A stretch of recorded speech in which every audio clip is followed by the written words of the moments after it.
Saludos, mi nombre es Luisana Parra, estudiante de Ingeniería Industrial en la Santiago Mariño, y hoy les vengo a hablar sobre lo que son los impuestos. Los tributos y los impuestos. Hay que acotar que existen diferencias, porque los tributos son las distintas obligaciones que se tienen en materia tributaria.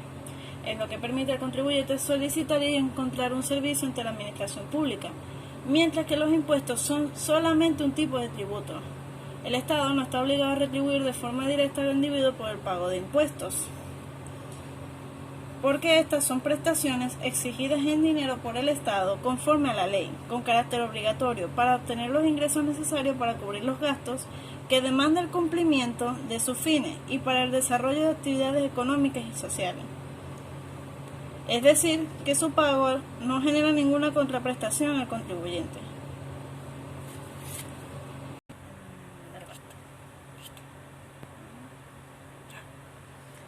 Las características de los impuestos se aplican de acuerdo con los principios establecidos para los mismos, que se sustentan en justicia. Todos los que gozan de rentas y cumplen el hecho imponible deben pagar impuestos en proporción con las medidas de sus posibilidades. Igualdad. De esta obligación tributaria no debe quedar exento ningún ciudadano. Certeza. Esto no debe ser sino arbitrario, es decir, siempre debe estar establecido en la ley y con anticipación. Comodidad. Toda contribución debe ser recaudada en la oportunidad cuando le sea más cómodo al contribuyente cancelarla. Y economicidad, que es el costo de recaudación y administración del tributo, que debe ser menos que lo recaudado. Asimismo, la función del impuesto es la redistribución del ingreso, así como mejorar la eficiencia económica de la nación y proteger algún sector, ya sea el sector industrial o económico, y fomentar el desarrollo económico mediante la obtención de recursos.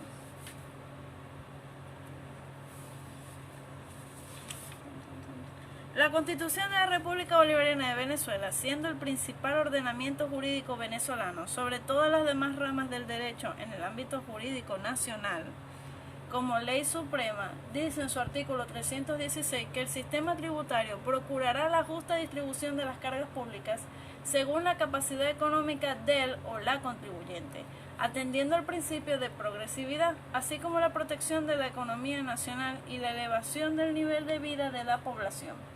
Para ello se sustentará en un sistema eficiente para la recaudación del tributo.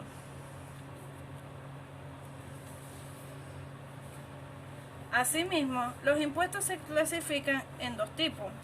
Los impuestos directos, que es la extracción en forma inmediata del tributo como expresión de capacidad contributiva favorecida en su formación por la prestación de los servicios públicos, ya sea en la entrada y salida de mercancía o en la producción de artículos necesarios y de lujo.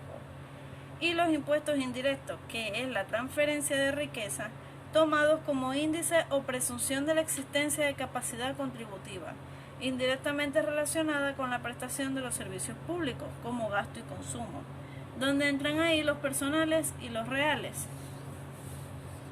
Asimismo, el pago de impuestos es un hecho que produce una serie de efectos que a veces no es posible prever.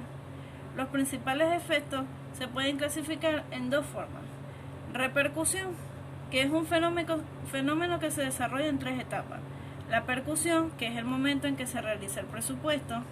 La incidencia, que es el hecho de que pague el impuesto a la persona que ve afectada su economía por el impacto del impuesto. Y la traslación, que es el hecho de pasar la carga del impuesto a otras u otras personas.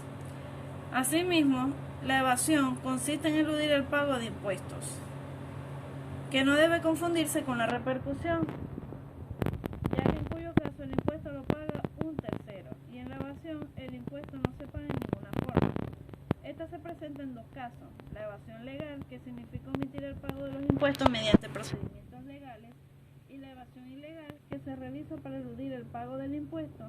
En este caso se efectúan actos violatorios de las normas legales. Muchísimas gracias.